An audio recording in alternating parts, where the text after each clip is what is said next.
Why shouldn't we commit suicide? In his essay, The Myth of Sisyphus, the French Algerian philosopher Camus asks us to contemplate just this sort of question. Deciding whether or not to commit suicide, Camus thinks, is the only serious philosophical question. But why do people commit suicide?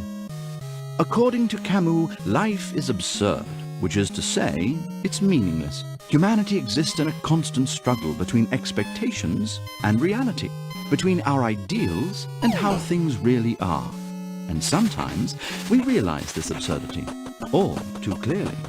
No one particular event triggers this realization. Any mundane or shocking event may disrupt our everyday ways of thinking. The instance where the universe reveals its indifference to your particular goals, the tear in the fabric of our constructed lives, this, for Camus, is the absurd.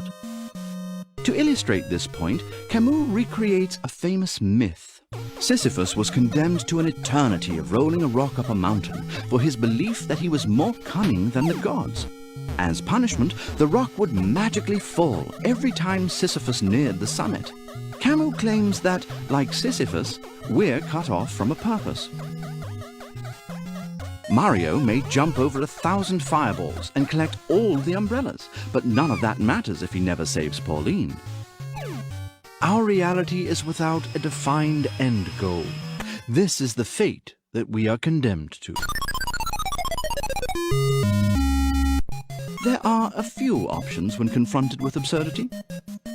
Like Kierkegaard, we can interpret absurdity as part of God's larger plan. But for Camus, thinking like this only distracts us from the world that we actually live in. Suicide is never the answer, for killing yourself only negates the problem rather than solving it. So, the answer resides, rather, in chaining ourselves to absurdity, to making conscious choices to revel in it. Instead of finding solace in the hope of another world, we ought to revolt against our condemnation and create art that reflects our human condition. Now, as bleak as this may seem, Camus, however, proposes an alternate ending to the myth.